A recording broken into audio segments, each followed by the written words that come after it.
زندگی رنگ میگیره، هر بهار هر خزون عشق و از سر میگیره. با تو یا بدون تو لحظه ها رفتنیه، اما زخم عشق تو با دلم موندنیه، با دلم موندنیه.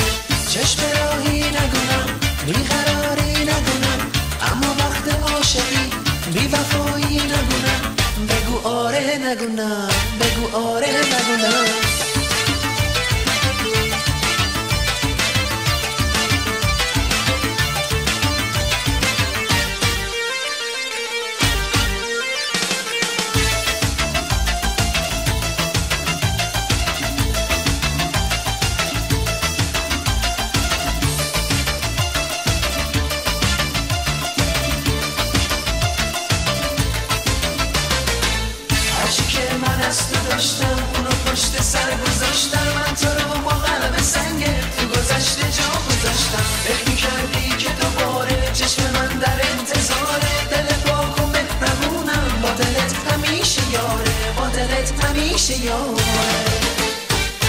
چشم راهی نگونم، بیقراری نگونم، اما وقت عاشقی بی وفایی نگونم. بگو آره نگونم، بگو آره نگونم. این روزها همه باید تودی تیوی ببینن و تودی تیوی میبینن، ولی to go back to this بسیار کارنامه زیبایی، قشنگ، واقعا احسن داره که کسی بتونه 30 سال 40 سال توی محیط ما، انترتینمنت ما، فیلد بسیار تافیه و تو به عنوان خواننده هم سالیان سال فعالیت کردی، آهنگای قشنگت هست، شعرهای قشنگت هست که 4-5 تا امروز واسه صحنه و بینندگان عزیز پخش میکنیم. ولی از اینها که بگذریم، امروز روزیه که تو یک مقدار با فنهای خودت، با اون کراودی که با تو بزرگ شده، امروز 40 50 60 70 سالشونه و با مکابیز، با میکی مهاجر خاطره دارن. امروز اون دفترچه رو دوست دارم با هم دیگه باز کنیم، بهمون بگی چه خبره آقا تو زندگی شخصی، کاری، هنری، سرطان، کنسر، یه چیزی که اصلا تو اینو هایت نکردی، اینو قشنگ رو سرفس آوردیش رو سوشال میدیا و با مردم ایران اینو در میون گذاشتی. همه اینها رو دوست دارم صحبت کنیم. خودت چطوری امروز؟ خیلی خوبه. بذار اول من تو سوشال میدیا اینو توی برنامه، توی استوری خودم هلوهوش 1 هفته و نیم 2 هفته پیش اعلام کردم، ولی اگر اجازه بدی الان به صورت واضح باز کنیم برای دوستان توی یک تلویزیون که پخش بشه و بره به انشالله سراسر جهان. خوشبختانه بعد از یک آزمایشی که من هلوهوش 3 هفته پیش داشتم، دکتر گفتش که خوشبختانه این سرطان درون من خفته خدا رو و به همین دلیل دیگه از این ماجرا راحت شدیم. البته نوع سرطانی که من دارم یا داشتم که نان هاچکینز لیمفوما هستش. فارسی هم داره من نمیدونم فارسیش کجای بدنه؟ چون خیلی از من یه غده بود که کلیه راست منو جلوشو گرفته بود و فشار بهش میاد. اینجا میتونیم بگیم بله. و یه غده بزرگ بود و بعد هستش ولدنستروم، یعنی یه استرند به خصوص سرطانه که به مغز استخون حمله میکنه. بون مرو. بله. به اون حمله کرده بود و هیموگلوبین بدنم آورده بود پایین و روزی که من رفتم در بیمارستان، اون چیزی که شما باید در بدنت باشه، اون شمارش 14 باید باشه، مال من 4.4 بود که دکتر اصلا نمیدونست من چطوری زنده‌ام. گفتم که والا به خاطر اینکه هنوز وقت رفتن نبوده دیگه، واسه اینی که هنوز زنده ایم. و عرضم به حضورتون که در صورت اون مسئله شروع شد و رفتیم زیر نظر دکتر و شیمی درمانی و بعد شیمی درمانی اول این غده یه مقدار زیادش کشته شده بود از طریق شیمی درمانی، رفته بود تو کلیه. واو. و کلیه هم از کار افتاده بود و یه چیزی در حدود 1 ساعت 1 ساعت و نیم اگه دیرتر میرسیدم بیمارستان قلبم وایساده بود، دیگه کاری نمیتونستم بکنم. یعنی اونم باز نجات پیدا کردم. کجا بودی تو این موقعیت؟ تو چه استیتی بودی؟ من توی کالیفرنیا بودم، توی اورنج کانتی و اورنج کانتی بودم. یه صبح بلند شدم، خوردم زمین، دیگه نمیتونستم بلند شم. بعد زنگ زدم 911. خواهر عزیزم اونجا زندگی میکنه؟ خب ولی کسی خونه نبود. بله. شما تنها بودی؟ من شوهر خواهرم اونجا بود و صدا کردم اومد و زنگ زدیم 911 و در صورت آمبولانس اومد و منو برد به بیمارستان. بلا فاصله منو خوابوندن، گردنمو باز کردن، از طریق گردنم به من دیالیزه کردن خون منو، به خاطر کلیه‌ام کار نمیشه. بله. و اینو چرخوندن و در حقیقت 2 بار این کارو کردن. من 5 روز توی بخش ICU بودم و هیچی. بعدش هم دیگه 3 روزم توی بخش سرطانشون بودم. بعد 8 روز از بیمارستان در اومدم. راضی بودی از اون 8 روزی که تریتمنت به تو دادن؟ میدونم بعضیا میرن تو بیمارستان واقعا تجربه بدی دارن. نه من تجربه‌ام خیلی خوب بود. تیکر کردن، کاری که باید انجام میدادن پروفشنالی باید انجام این کار انجام آیا باعث نجات دادن زندگی تو شد؟ خب 100% بله دیگه. اگه اونا نرسیده بودن کارو نمی‌کردن کلیه من قلبم وای میستاد، میرفتم تو کاردیاک ارست. و یه مقدارم همت خودت هم بود مکابیز که زود جنبیدی و زود فهمیدی. دوستی بار اول منو تهدید کرد که دیگه با هم صحبت نمیکنه اگه نرم امروز بیمارستان. من روز اول اتفاقی رفتم بیمارستان. پس یک مقدار مدیون این دوست هستیم. 1000%. ما خیلی مدیون بیشتر این دوست هستیم، ولی در حقیقت در بار اول عرضم به حضورت که ایشون منو فورس ماژور کرد، بخاطر اصلا احساس نمیکردم حالم بده، ولی رفتم و وقتی که اون از بدنم عکس برداری مخصوص کردن گفتن که فکر میکردن که رگ آیورتای قلبم پاره شده، ولی گفتن اصلا نه اون نیستش. ولی خیلی دکتر خیلی راحت گفت اون نیست ولی سرطان داری. گفتم چه جالب، بی مقدمه گفت. آره دیگه داره، هیچ مقدمه ای نچید. ولی در اصل آقا نمیخوام این برنامه رو میخوام شاد باشیم بریم جلو. بله ارزم به حضورت که اینا اومدن و من تا امروز که با شما صحبت میکنم پس از 8 جلسه شیمی درمانی، 8 روز شیمی درمانی، سرطان در من خفته، ولی دکتر میخواد 4 جلسه دیگه برم. الان 2 جلسه شو رفتم همین هفته پیش، پنجشنبه و جمعه، بزن قدش به قول معروف، و قربونت برم. و 2 روز دیگه هم مونده، ولی سرطان دیگه تمومه. یعنی اون 2 روزم اگه نرم مهم نیست، اون حالت احتیاطاً میخواد من انجام بدم. خب خدا رو شکر وقتش نبوده هنوز. خیلی مهمه تو زندگی وقتی که یک اتفاقی میفته، بله، یک اتفاق ناگهانی میفته. یه مقدار من تو استوریام امروز توضیح دادم که تو میهمان برنامه من هستی. بسیار متشکرم. خواهش میکنم. که اولین تلویزیونیه که بعد از 9 سال پا میذاری توی زنده استودیوی شبکه جهانی تودی تیوی. فرزان دلجو، جایی که این آیکانیک هنرپیشه و کارگردان لژندری ایران خونه اونه و تو ما رو انتخاب کردی. خواهش میکنم. ولی خب امروز یک سری مسائلی که باید باز بشه، باز میکنه و حقیقت ها باید گفته بشه. شوهای من کانتروورسیاله قبلا هم گفتم، ولی قبل از اینکه نه یه چیزی برز بگم قبل از اینکه بریم اونجا. این ماجرا اینه که من یک سیروس افلاطون، بله، این اسمو میخوام بیارم. سیروس افلاطون یک انسان نازنینیه که من در ایران که زندگی میکردم وقتی که جوان بودم، خانواده ما در یک محلی بود به نام تهران سر. بله درسته، که البته الان اصلا دیگه نمیشه شناختش، انقدر ساخت و ساز شده، ولی هنوز خونه ما اونجا هستش، همون خونه همون جوری که بود از 50 خورده سال پیش. بله. عرضم آقای افلاطون با من تماس گرفت، گفتش که آقا من شنیدم تو سوشال میدیا اینو گذاشتی، من میخوام ما یک برنامه‌ای داریم، یک به قول معروف پلیه بین تو و خدا. 2 بار در روز من میخوام تو بشینی و از خداوند متعال بخوای کمکت کنه. در همون وقت ما هم این کارو برای تو ایران میکنیم. و آقای افلاطون این کارو کرد و حالا من یه برنامه لایو انشالله خواهم گذاشت، حتما ایشونو میارم، ولی میخواستم حتما اسمشو بیارم. سیروس عزیز البته هم دوره برادر بزرگه منه سیروس، ولی در اصل در حق من لطف کرد و اون به قول معروف خط مستقیم و بین من و خدا به وجود آورد. دست به دست این ماجرا در صورت خدای عزیز میخواست هنوز ما باشیم، هنوز کار داره با ما گویا و عرضم با حضورت که به همین دلیل اون اتفاق افتاد و ما هم به بهبودی، به قول معروف بهبودی رو بار دیگر لمس کردیم. چقدرم خوب.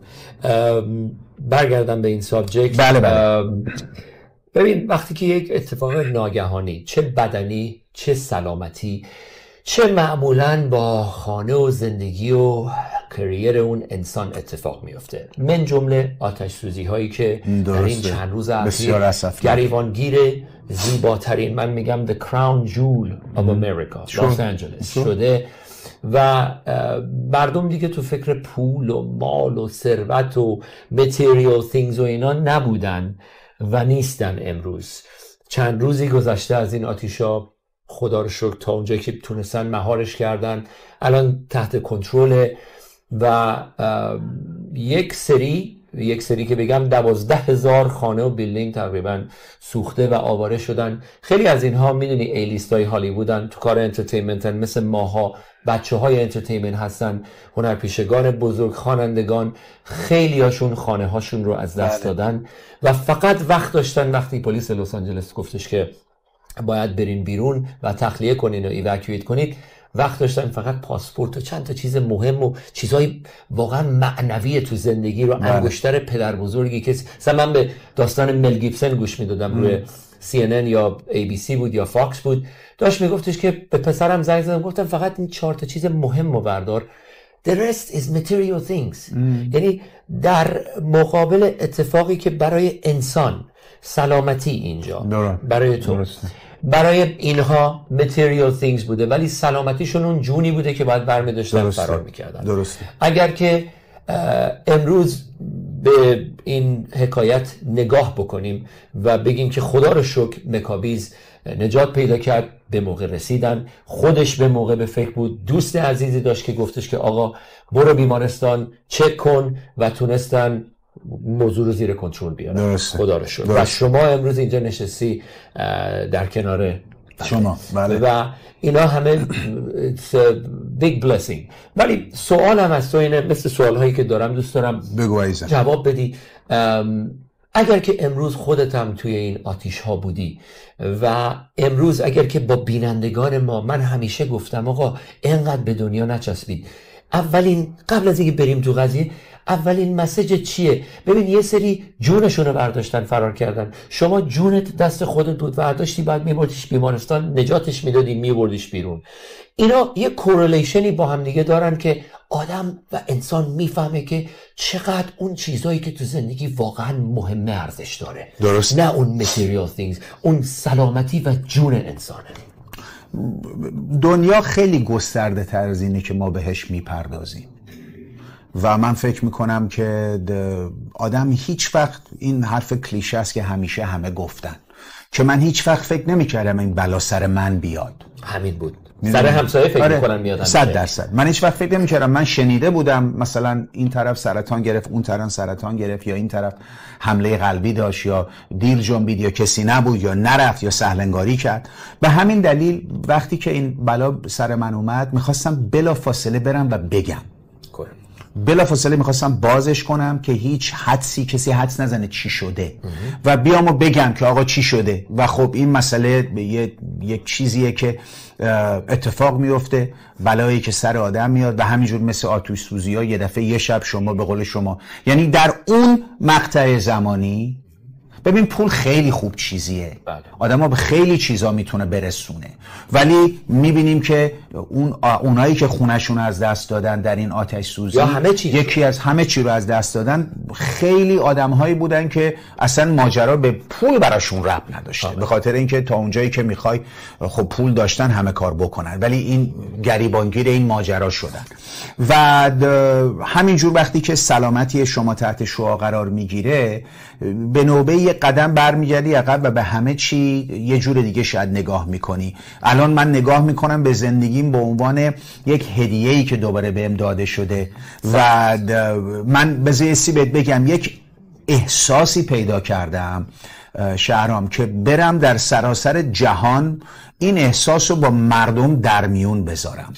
یعنی اون چیزایی که من یاد گرفتم در زندگی در رابطه با اصلا این دنیا و اصلا اون law of attraction، اون چیزی جذبه به اون چیزی که شما فکر میکنی هستی برات به وجود میاد و به نوبه حالا در چارچوب خوانندگی هم در کنارش میتونه باشه، میتونه فقط جلسات صحبتی باشه، نه مثلا دکتر هولاکویی که از یک زاویه دیگه ای صحبت میکنه، از یه زاویه ای آقا احساس شخصی، این چیزایی که برای من اتفاق افتاده و میخواستم اینو مثلا با دوستان در میون بذارم و به قول شعر سیاوش صحنه نازنین، صحنه دوباره منو صدا کرد. بله. و به همین دلیل من 100% این صدا رو شنیدم و 100% اگر عمری باقی باشه میخوام بیام شما رو از نزدیک ببینم. خیلی ازتون چند ساله که به خاطر دلایل مختلف و شاید اشخاص مختلف دور بودم، ولی دیگه سهلنگاری نخواهم کرد و این وقت رو غنیمت میدونم و دوباره برمیگردم پیشتون در سراسر جهان و امیدوارم که بتونم هر چه زودتر این کارو بکنم. الان همه دارن ذوق و شوق و حالا من نمیدونم تو لیوینگ روم 3-4 نفری شاید خوشحال بشن. حالا 3-4 نفر برای من فعلا کافیه. دخترای خوشگل و اینا اونم یاد نره، اونم هستن بالاخره. این نکابیزی که در کنار من نشسته یک روزی من یادمه، میگم حالا ما 1000 سنمون پایین‌تر بود، من یادمه چه جیغ و فریادایی بود برای نکابی. حالا چه در روی تلویزیون بودی، روی ایر بودی که میدونم ماشاءالله مختلف همیشه لطف داشتن دوستان بگیم. نه همیشه دوستان لطف داشتن در حق حتی همون موقعی که مسلما خب رو صحنه هم میرفتی، شعرهات بود، آهنگهات بود، همه اینا قشنگ و زیبا بود و خاطرات خوب و خوش و زیبایی در دل من داره، در دل هزاران و میلیون ها ایرانی داره و دوست دارم که اول قبل از اینکه بریم توی جریان یه دونه از میوزیک ویدیوهاتو پلی کنیم 100% و فکر کنم اگه اشتباه نکنم یکی از فیوریت های خودت هم هست. درسته. اسیره اسمش. بارون میاد تو کوچه میشینه پشت شیشه درست مثل روزی که رفتی. خب سالش هم بهمون بگو چه سالی بود. من راستش میخوام همه رو میلادی میدونم متاسفانه. میلادی باید بگی دیگه. خب آخه نه منم مثل تو، منم بزرگ شدم 95 آلبوم سال الان ایرانی بگی من گم میشم اصلا. آلبوم سال 95 در اومد، آلبوم عشق ممنوع 1995.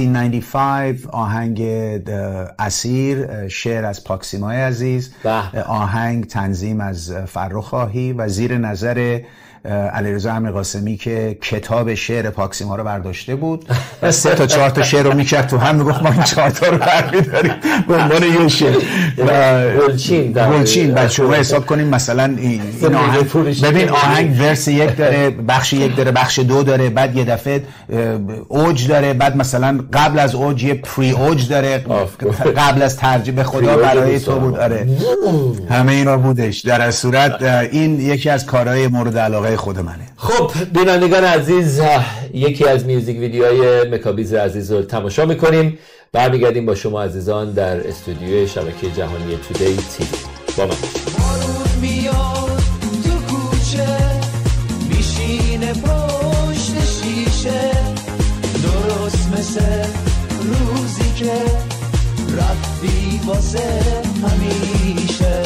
ای آرزوی قلبم امشب بگو کجایی، بوسیدم از لب تو غربت تنهایی، خسته از این جدایی، بی تو چه ها کشیدم در حسرتت عزیزم، به انتها رسیدم.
قصه هات بسوزم با تو من یک بار دیگه لب شادی رو ببوسم اگه از غصه شکستم یه گوشه نشستم هستیم و باختم با عشق تو ساختم ساده شکستم یه گوشه نشستم هستیم و باختم با عشق تو ساختم به خدا برای تو بود همه چیز فدای تو بود به خدا برای تو بود همه چیز فدای تو بود اگه از غصه شکستم یه گوشه نشستم هستیم و باختم با عشق تو ساختم ساده شکستم یه گوشه نشستم هستیم و باختم با عشق تو ساختم عزیز برمیگردیم. رنگ مو هیچی فرق نکرده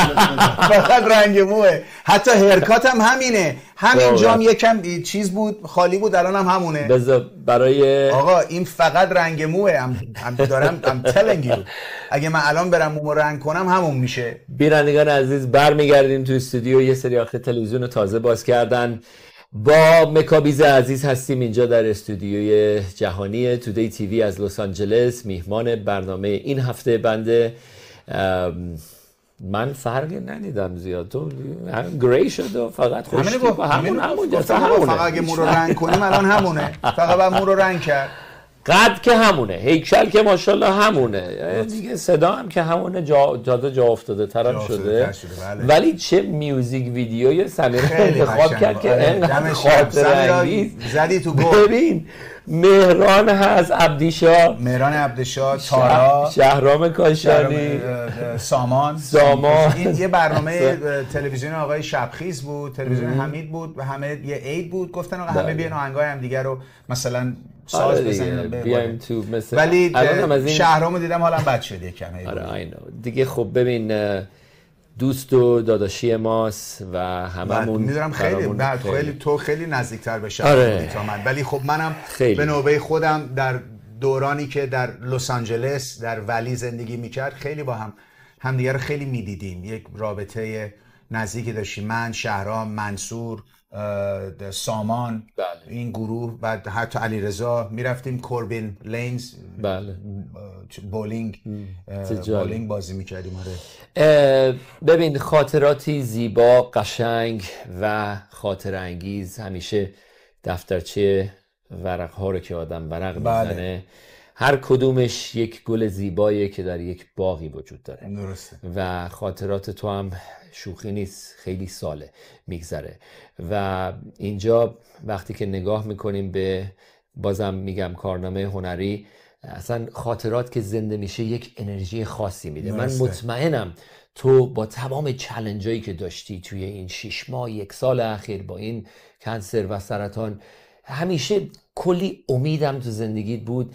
حتی موقعی که در سخت‌ترین روزها بود، کیموتراپی میگرفتی، تریتمنت میگرفتی، به بیمارستان نگاه میکنی، حتی ممکنه رو صندلی نشستی، میوزیک ویدیوی از خودت یا گویندگیت یا دوران تپش یا دوران اصلا کلا انترتینمنت یا هنرمندای دیگر رو نگاه میکنی، بچهای دیگر رو نگاه میکنی. اصلا من خودم روزایی که مثلا جایی هستم یا تو هواپیما یا مثلا یه جایی نشستم، قطاری جا گیر کردم، حالا یا اینترنت دارم، وای فای دارم نگاه میکنم، برمیگردم تو میوزیک و تلویزیون، حالم بهتر میشه. چون که از جون و دل ماها بخشی از زندگیمون قلب و جون و دلمونه. درسته. و خیلی سوالها باقی میمونه. مکابیز چند سالش بود از ایران در اومد؟ تا چند سالگی؟ یه سری بچه ها هستن که نمیدونن این چیزا. درسته. چند سالت بود از ایران اومدی؟ چند سالت بود به آمریکا و اولین شهری که وارد شدی کجا بود؟ من متولد 44 شمسی. میشه 65 میلادی. 1965. من الان 50. من شب ژانویه 59 سالم. نگو به کسی. نه بابا، من میگم بگو 46. بچه‌ها 40 سال تو بیزنسن، وقتی میگی چند سالت روشون نمیشه بگن آخه در سال بماند. هنوز بعد از 25 سال تو این کار من 32 سالمه. درسته. من با افتخار ایشون شبا رو نمیشماره، فقط روزا رو میشماره. من با افتخار میگم 32 هم. عرضم به حضورت که من 11 سالم بود 12 سالم بود رفتم انگلستان. بله. و بعد از انگلستان لندن دیگه؟ نه، اول در شهر منچستر یه جایی بود نزدیک منچستر. رفتی زیر بارونا؟ رفتیم تو یه جایی بود به نام پرزبری. رفتیم اونجا و بعدش تحصیل میکردی؟ بچه بودم، بچه 12 ساله بودم. توی منچستر یه مدرسه‌ای بود به نام، البته منچستر بود، ولی منچستر زندگی نمی‌کردم. پانسیون بودم، خونه عمم و شوهر عمم خدا بیامرز جفتشون فوت کردن. توی شهر پرزبری یه مدرسه‌ای بود به نام رایلیز که وقتی من اونجا میرفتم 200 سال این مدرسه قدمت داشت و من اونجا میرفتم و خب بچه 12 ساله فوتبال بازی میکردم و تو تیم فوتبالشون بودم. عرضم به حضورت که بعد از اونجا رفتیم شهر ترکی که توی حالت پایین غرب عرضم به حضورت انگلستانه. بعدش هم شهر تونتن. بعد مادرم به خاطر هوا افسردگی گرفت، اومدیم گلندل. چه جالب. اومدیم گلندل و بعد از گلندل اومدیم سان فرناندو ولی و سال 84 هم موو کردیم اورنج کانتی و 1984 موو کردیم اورنج کانتی و دیگه بعدش هم دیگه حالا دیگه همه چی دیگه. منم از سال چه سالی شروع کردی به فعالیت‌های هنری؟ 86 ایمان فروتن یه دونه یه کلاب داشت به نام کیس. این علیرضا امیرقاسمی ما رو اومد مسخره بکنه طبق اون سیستم خودش. عرضم به حضورتون که و یه دونه آگهی درست کردم برای یه نایت کلابی که اونا داشتن. من برای ایمان یه آگهی درست کردم توش میگفتم کیس، سرمو میچرخوندم. بعد اون اومد یکی رو آورده بود، یه نایت کلاب خودشون داشتن، اونو مسخره کرد و منم خب بچه اینجا بزرگ شده اصلا فارسی بلد نبود، فارسی رو صرف نمی‌زدم. رفته بودم میشه بزنمش تو جام جهانی. رفتم تو جام جهانی بزنمش، منو قانع کرد که کار اشتباهی نکرده و همکاری کرده اوکی و فلان و هیچی. ما رو خام کرد و رو کار حسابی کارشو بلده. مخت زد. آره مخو زد و بعد هیچی دیگه. از اون وقت بعد یه هولوش فکر کنم 1 سال 2 سال بعد که دیگه ایمان فعالیتش رو کمتر کرده بود، یه روز علیرضا بهش زنگ میزنه که اون پسره یادته که آگهی تو من تلویزیون دارم میزنم به نام تپش، میخوام این بیاد گوینده اون تلویزیون بشه. هیچی، ما هم رفتیم اونجا و از اونجا شروع کردیم. توی لوکال کیبل بود. چه سالی بود؟ 1989 میخواستم بگم. 89 بود که شروع کردیم و بعد من از سال 92 میخواستم خوانندگی کنم و یادم میاد که با علیرضا راجبش صحبت کرده بودم و اون میگفتش که حالا من نمیدونم مثلا تو بتونی بخونی نخونی فلان و بیسار. یه شب رفتیم استودیو فرخ آهی، اصلا اینو هیچ جا نگفتم، جالبه اولین بار اینجا، بقیه حرفا رو زدم ولی اینو نگفتم جایی. یه شب رفتیم استودیو فرخ آهی که من یه آهنگی رو دمو بخونم. فرخ کارای خب اندیو کوروس رو میکرد، اندیو کوروس جدا شده بودن و خب من سالهای سال برای علیرضا کارای پروداکشن منیجمنت، حالا تو تلویزیونش هم بوده ولی ویدیوها رو من پروداکشن منیجمنتش رو میکردم. anyways بچه ها جدا شده بودن بعد از کنسرت خداحافظیشون که توی توپولی ریزه میزه اون که نه توپولی بود. بعد اون توی آلبوم خواستگاری بود. بعدش رفتن آلبوم بلا رو دادن بیرون که اوجشون بود. بعد خداحافظی رو دادن و دیگه خداحافظی کردن. بلا نه آره مردم بلا، آره بلا بوی گله گردن اون. بعد عرضم به حضورت که هیچی، اینا جدا شده بودن و کوروس رو آلبوم تازه سولوی خودش کار میکرد. یه آهنگ خونده بود به نام نسل من. نسل من نسل تو قشنگم بود، خیلی آهنگ قشنگه. بعد فرخ ازش اجازه گرفت که آقا ما فقط میخوایم اینو دمو بدیم مکابیز بخونه ببینیم مثلا این قادر کاری بکنی یا نه. منم این آهنگ 4/4 بود رو صدام نشست، اجرای قشنگی کردم، اینو دمو به ما داد، من برای علیرضا اینو گوشتم، اونم قانع شد که خب نه این شاید بتونه و دیگه از اونجا ماجرا شروع شد که ما رفتیم سال 92 شروع کردیم روش کار کردن و من هنوز کارهای مختلف رو با بچه ها انجام میدادم. دیگه سال 95 این آلبوم راهی بازار. به به. اولین آلبومت بود. بله. بعد اسمش چی بود؟ عشق ممنوع. عشق ممنوع. ممنوع. Forbidden Love. بعد لید آهنگش چند تا آهنگ توش بود؟ 10 تا آهنگ. 10 تا آهنگ توش بود. پس مکابیز با این آلبوم وارد مارکت شد در 1990. 4 تا 4 بود که هم حالت تکنو مثلا دیسکو میگفتن، راک مانه، راک نه، 4 اون بیتش بود. درسته. بعد 4 تا 6 و 8 بود که من اصلا نمیخواستم بخونم، ولی دیگه باید بخونی آقا، نمیشه نخونی. خالتو رو باید بخونی. ولی ما خالتو رو هیچ وقت نرفتیم ولی خوندیم. و یه دونم بازسازی آهنگ زنده یاد افشین بود. آهنگ مسافر. بله. روزی که میخواستم، اون آهنگو بازسازی کردیم. و یه دونم آهنگ سلو بود به نام فاصله. بعدم هیچی، یه آهنگم از اینسپیریشن آهنگ عربی بود گرفتیم و 3 تا 6 و 8 بود و همین این اومد بیرون و دیگه کنسرت و دیگه مسائل یادمه. و چه سالی بود که فعالیت مکابیز در تپش شروع شد به عنوان گوینده؟ سال 89. همون سال 89 که لانچ شد. 89 شما پس اولین گویندگانی بودی که در تپش حضور داشت؟ نه تپش علیرضا مثل این که در اون وقت با شهروز مشکل پیدا کرده بود، میخواست یک چیزی رو کنه که اگه خدایی نکرده شهروز رفت یکی داجزاپاس داشته باشه. من اصلا ببین، من اینجا شما نوشتی، من انگلیسی می نوشتم، ترجمه میکردم، سوال از خواننده‌ای که داشتم باش گفتگو می‌کردم انجام میدادم. یعنی این مسئله خیلی مهمه. من فارسی اصلا نمی‌دونم بخونم. من خوندن فارسی رو با منم نمیتونم بکاویز. من همه نوتام انگلیسیه. من با دستخط امیر قاسمی فارسی خوندن رو یاد گرفتم. جالب. آره به خاطر فارسی می‌نوشت. آره دستخطش خوبه. بعد من آخه نمیدونم، فقط من مال اونو بلد بودم دیگه. در این صورت عرضم به حضورت که سرس علیرضا پدری کرده در مقابل فارسی یاد دادن. پدر هنری اسم خودشون پدر هنری میذاره دیگه. پدر هنری من اسمشو میذاره. واسه آلبوم اول خیلی زحمت کشید. بالای 1500 2000 ساعت وقت دستش حالا عرضم به حضور که هیچی، من به عنوان زاپاس رفتم. یه بخشی برنامه 2 تا برنامه نیم ساعته بود، یه بخش کوچیکی شما مثلا راجع به ویدیوهایی که در میاد صحبت می‌کردم. گوینده های برنامه شهروز رفیعی و ویدا هروی، این گوینده های تلویزیون تپش از همون موقع. آره. بعد پس ویدا خیلی قدیم. خیلی بعد شهروز رفت. منم نمیشستم بغل ویدا. قهر کرد رفت شهر. حالا دیگه من نمیدونم چی شد. رفت. منم نشستم بغل ویدا. ویدا تصادف بدجور کرد، نمیتونست باشه. من شدم تنها نشستم دیگه، گوینده تلویزیون شدم که بعد تپش بسته نشد، منتقل شد به شرکت کلتک، شد تنین. بله. که بعد اونجا من بودم که بعد دیگه وقتی میخواستم کار خوانندگی رو بکنم یه برنامه خداحافظی برای من گذاشتن و دیگه از اون برنامه خداحافظی کردیم و رفتیم توی کار خوندن. و سال 95 آلبوم در اومد.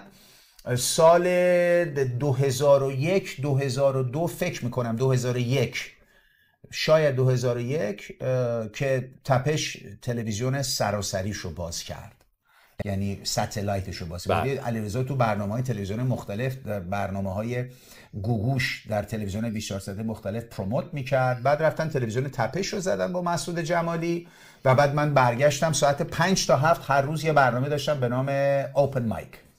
بله یادمه. توی اونجا من بودم. آره. 7 تا 9 من 3 تا 5 بودم، 5 تا 7 امیر قاسمی بود، 7 تا 9 فرزان دلجو بود، 9 تا 11 هوشنگ توزی. یادمه همه با هم شیر میکردن. چه لاین اپ قوی بود منهای من. بقیه خیلی قوی بود. خب کلا همون دورانی که مهران میومد علیرضا شیر و اینا رو سرش میریخت اونجا، یادت این شوخیای اونجوری بود. آره امیدوارم که حالا مهرانم حتما برنامه رو داره میبینه یا بعداً خواهد دید. دوست قدیمی ماست مهران. یه اینترویویه که بسیار بسیار به نظر من خیلی حالا در دور دنیا میچرخه، یه سری لایو ممکنه میسش کنن ولی بعداً روی یوتیوب خود بله. بنده همون شان شهرام پیرعلی و خود آن تودی تی وی میتونید برنامه رو ببینید. میدونی دلیلش چیه؟ بذار بگم چرا. به خاطر یه وقت هست که یه نفر وسط ماجرا اومده. ببین انقلاب سال 79 شد، درسته؟ سال 80 اینطورا بچه‌ها تو لس آنجلس شروع کردن تلویزیون راه انداختن که 3 تا تلویزیون بود. تلویزیون آقای لیمونادی، بله، اوکی، IRTV بود. بعد تلویزیون برادران فرزان دلجو و آقای مجاهد نازنین، بله، امیر مجاهد نازنین. و بعد تلویزیون آقای بیبیان خدا بیامرز و کوروش عزیزم کاره اونجا، آقای سپربند هم اونجا بود. بله. من اولین بار دوستم نعیم سپربند از اون موقع اونجا بود. آقای سپربند توی کارهای تلویزیون من اولین باری که در جامعه ایرانی کاری کردم، دوستم نعیم قلیلی یک موزیک فیلم سکول میرفت، یه دونه ویدیو درست کرد برای داریوش برای آهنگ سال 2000. من با نعیم قلیلی رفتیم تلویزیون جام جم که ویدیو رو بدیم به آقای سپربند، قرارداد رو امضا کردن که اون ویدیو رو بدیم اونا پخش کنن. این اولین اکسپریانس من بود. اون 3 تا تلویزیون شما حساب کن 81 باز شده. من مثلا خانم زنده یاد هایده رو اونجا ملاقات کردم. استاد خودم مانیک خدابخشیان رو اونجا بارها دیدم. تمام خواننده‌های دیگه اونجا می اومدن دیگه. بعد اون تلویزیون تنها تلویزیون هنری 100% بود. شما حساب کن اینا 81 باز شده، من 86 اومدم توی گود. یعنی چی؟ یعنی هر چی تاریخ من میدونم. دقیقاً. از خواننده هایی که مثلا در یک کاباره کوچیک برنامه اجرا میکردن، الان ماشاءالله در اوج دارن، یعنی پرواز 100%. قیمت ها هم گرون شده عزیزم، خیلی بیشتر از اون که فکر کنیم. من سال 2014 اینقدر پول دادیم به این دوستان، یه کنسرت گذاشته بودم تو لاس وگاس با گروه TNG. بله، ولی نوش جونشون، چرا که نه، 100% هیچ، عالی. دارم میگم به همین دلیل شما راجع به هر چی بپرسی می‌خوابید تو الان مثل یک دونه دیکشنری و انسایکلوپدیای قشنگی، هر چی بپرسی من میشه قشنگ اکسپریانس شخصی دارم. آره آقا این ماجرای درگیری این آدم و این آدم چی بود؟ دوران وایلد وست بود. اصلا یه دورانی مثل میشنوی یه سری جاهلان اینجا به قول معروف قوی بودن، خواننده. من یادم میاد یه جا بود به نام دوک آف هانینگتون. بله. سال 81 من هنوز در دبیرستان بودم، برادرم اینا میرفتن. من فکر میکنم شاهرخ خدا بیامرز اونجا برنامه اجرا میکرد، شهرام شبپره برنامه اجرا میکرد، میخوام بگم مارتی کم بود. 3 تا خواننده توی نایت کلاب توی هانینگتون بیچ. چه سالیه؟ $15 ورودی. او مای گاد، $15 شنیدید؟ آره 15. آقا تیکت های کنسرت الان از $100 تا $1000. آره ولی خب راجع به 50 سال پیش داری حرف میزنی برادر. این همون موقعیه که مرتضی تکیه میومد باجگیری میکرد تو لس آنجلس. ایشون هم فوت کرده آقا مرتضی. من هیچ وقت مشکلی با آقای تکیه نداشتم. واسه این ایشون فوت کرده شیر شده. اگه ایشون میدونم الان دیگه نمیاد سراغم. نه من هیچ وقت با مرتضی آقای تکیه هیچ وقت با مرتضی عزیز مشکل نداشتم. همیشه ایشونو هر وقت ایشونو میدیدم آدم بسیار پلزنتی بود. شدم آدم پلزنتی بسیار پلزنت. ندیدمش با تیم هنرمندو که بازی می‌کرد بعضی وقتا ایشون اومد سر زمین. ولی من راجع به باجگیری‌ها نمیدونم. ولی ماجرا اینه که این بچه‌ها دارن میگم یعنی بخاطر یه جایی نبود. اولین مثلا من یادم میاد داریوش عزیز کنسرت بزرگ گذاشته بود در پالاس که الان شده اسمش عوض شده. حالا سیاوش یه کنسرت بزرگ داشت در پالاس. سیاوش هم در پالاس داشت. منم کنسرت اولا در پالاس. جدی؟ چه سالی بود؟ 26 of November 1995. ماشاءالله به این ممری. روزش هم یادت. 26 شب تانکسگیوینگ. ما یه جورایی مثل همدیگه هستیم. 26 نوامبر شب تانکسگیوینگ 1995. ببین یعنی 30 year anniversary. معمولا این گیفتی که هدیه‌ای که تو داری میدونی که خدا دادیه، یا پدر یا مادر ممریشون اینجوری مثل کلاک کار میکنه. من تا 7-8 سال پیش 150 تا فون نامبر رو حفظ بودم. چه خوب. کادوی پدرم بود.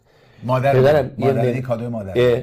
پدر یه ممری داشت، شماره هر کی میگفت 310 444 48 38. حفظ بود. مگه میشه آقا 100 تا مامان ولی تو این 10 ساله بهت بگم یه مقدار کند شدم. آخه بعد تمرین کنی. زیاد مهم نیست. الان دیگه اصلا بعد دیگه الان کلیک میکنی تق و تق یارو قشنگ خودش اصلا تاچ شده دیگه. الان دیگه لازم به دایل هم نیستش. در هر صورت شهر جنجالی بود، اینجوری نگاه نکنین. هنوزم هست. هنوز فکر نکن هنوزم نه ولی خیلی جنجالی تر. هنوزم چالنج‌های بسیار زیادی توشه تو فیلد انترتینمنت. هنوزم به جون هم دیگه میافتن متاسفانه و پلیتیک زندگیه، دست به قول معروف روی دست و اون چالش ها، حالا یه سری زیر میزی ها یه سری رو میزی ها.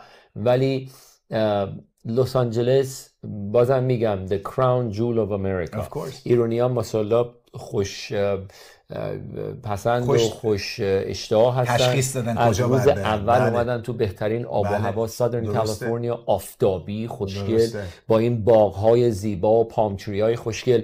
اینه که خیلی خاطره قشنگی از روزی که این رژیم لعنتی اومد و این کشور زیبای ما رو در دست گرفت و ایرانیان واقعا من هنوزم میگم آواره هستن در سر تا سر دنیا. حالا یه سری جای بهتر اومدن، یه سری که بیچاره پدرشون در اومده تو کشورهای دیگه.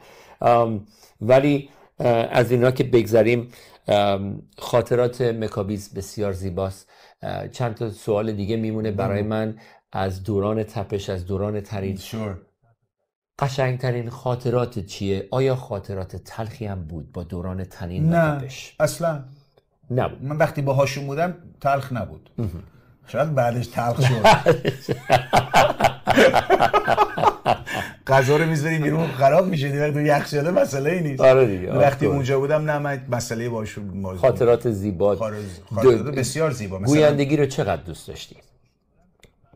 به عنوان یه گوینده میپرسم ببینم تا چه حد دوست داشتی اون موقعی که جوان بودی، تو بورس آنچنانی بودی، همه برنامه تو علیرضا رو نگاه میکردن. درسته. و ایران هم همونجوری که بودم درها بسته بود، موزیک قدغن بود، ایران بود، تلویزیون تپش اصلا اینجا انکار نمیشه کردید. یعنی در چارچوب دنیای انترتینمنت برای یک مقطع زمانی فکر میکنم 8 سال تا 10 سال اینطورا بچه ها، یعنی تیوی های دیگه هم بود ولی خب تپش واقعا تپش بود.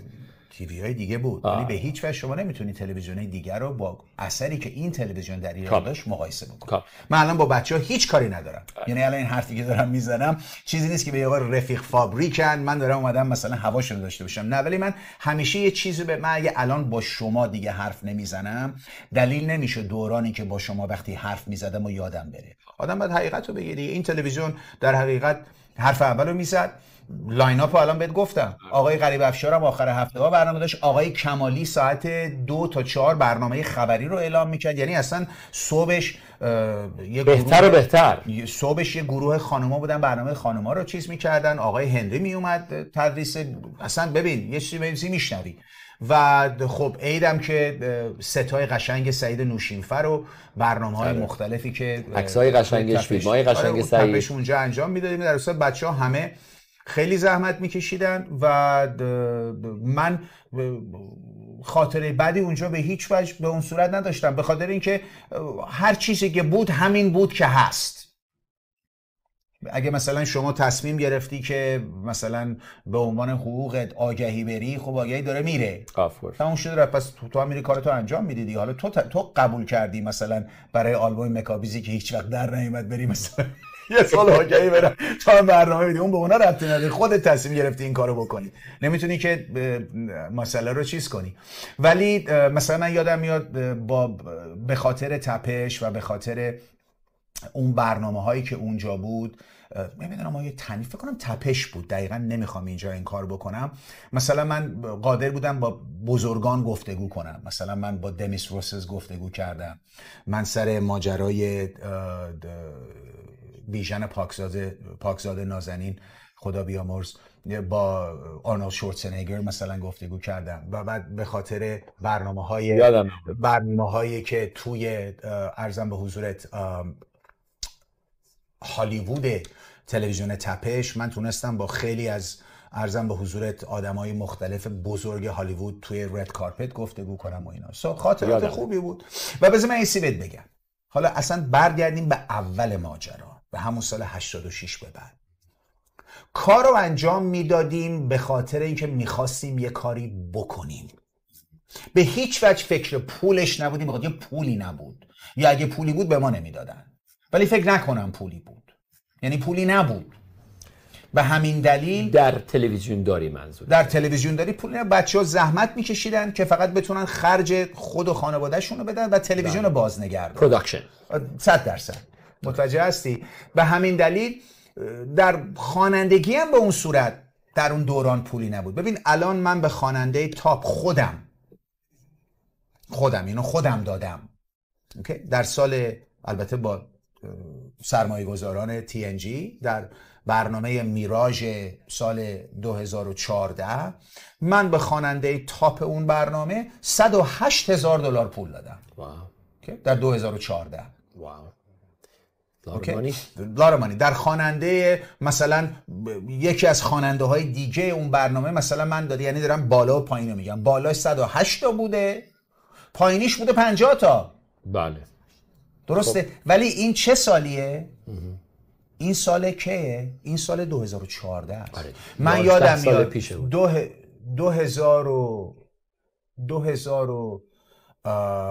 2000 نه، در سال 1987 دوست من میخواست ازدواج کنه، به من گفت زنگ بزن. به تاپ ترین خواننده ای که عروسی میخوند زنگ زدم، طرف تخفیف مخصوص مکابیز $2,500.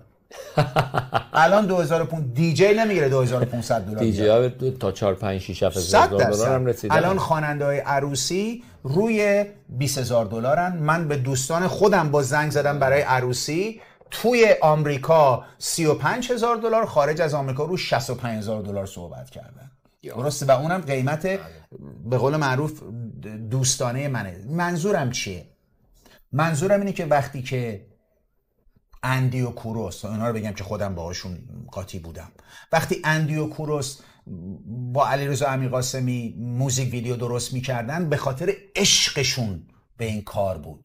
و من نمیگم الان که مثلا شاید اگه مثلا الان اندی 10 برابر اون پولی که قبلا میگرفت الان میگیره عوض شده، آدم دیگه شده، نه، به هیچ وجه. اتفاقا همون آدم هنوز هست، ولی سالهای سال یه جا زندگی میکرد، ماشینش یکی بود، به خاطر که هر چی در می آورد میریخت تو پروداکشن که کار به خاطر اینکه ببین، بذار من ایستی به تو بگم، اینو من تا حالا جایی نگفتم، این بچه‌ها بود، خودمو نمیذارم جزوشون. اوکی، حالا اگه یکی دیگه میخواد بذاره اون به خودش ربط داره. این بچه‌ها، این هنرمندان بودن که این موسیقی رو زنده نگه داشتند. در اون سالهایی که جمهوری اسلامی فکر نکرده بود که آقا صبر کن ببینم بذار ما خواننده‌های خودمون بفرستیم برن، حداقل پولو میارن اینجا خرج میکنن. هوشمندانه اونا این کارو کردن، یه دفعه گذاشتن خواننده ها بیان اینجا و اینجا برنامه اجرا کنن. حالا از فکر کنم از بنیامین شروع شد، حالا دیگه هر کی فکر کنی اومده، تبلیغش پخش نمیشه تقریبا. یعنی تمام تاپا اومدن دیگه. الان تو حساب بکنیم دارم منظورم چیه؟ منظورم اینه که وقتی که اون سالها، اگر حالا من نمیگم موزیک از بین میرفت، ولی این بچه‌ها بودن که از سال 81 تا شاید 99 98 وقتی که دیگه این اکسپورت شروع شد از ایران، این بچه‌ها بودن موزیکو زنده نگه داشتن. کاملا پوینت خوبی باز کردیم. میخوام یکی دیگه از میوزیک ویدیوهاتو ببینیم، چون نه بابا بیخیال موزیک ویدیو منو کسی نمیخواد ببینه. باهات صحبت دارم. بینندگان عزیز، یه دونه دیگه از میوزیک ویدیوهای مکابیز عزیز رو میبینیم و این میوزیک ویدیو خیلی قشنگ و خاطره انگیزه. فکر نکن همینجوری ما اینا رو پلی میکنیم، اینا خاطراتیه که مردم باش بزرگ شدن، زندگی کردن دیگه. حالا مهمونی بوده، عروسی بوده، تولد بوده، در ماشین بوده، عاشق بودن، عاشق شدن، تیکت گرفتن، وادی تون روندن متاسفانه. با شما عزیزان یک میوزیک ویدیو دیگه میبینیم، برمیگردیم. در آخرین رسیدگی به جرم و به جریمه ها، قاضی مغرور دلت حبس ابد برید برام. به اتهام عشق شدم یه مجرم سابقه دار، تو حکم من نوشته شد یه زندونی بی قرار. زندونی نگاه شدم، وای که چه حال خوبیه، دلم میخواد پر بکشه وقتی پیشه زندونیه نگات شدم وای که چه حال خوبیه دلم میخواد پر بکشه وقتی پیشه زندونیه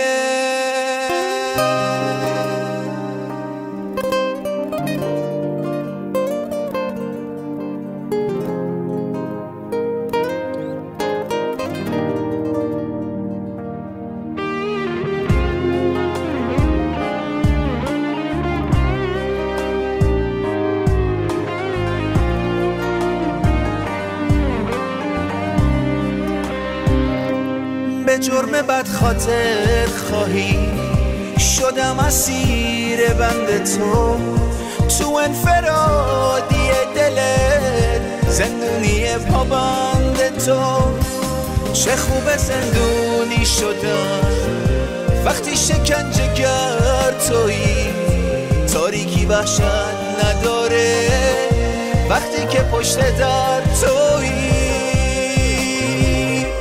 زندونی نگات شدم وای که چه حال خوبیه دلم میخواد پر بکشه وقتی پیشه زندونیه نگات شدم وای که چه حال خوبیه دلم میخواد پر بکشه وقتی پیشه زندونیه.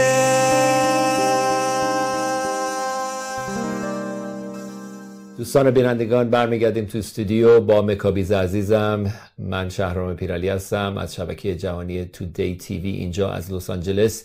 خاطرات رو باری دیگر اینجا در این هفته باز میشه با یک هنرمند دیگه. دفترچه خاطرات رو که ورق میزنی بسیار بسیار زیباست. این میوزیک ویدیو رو تو 3 سال پیش گرفتی. سال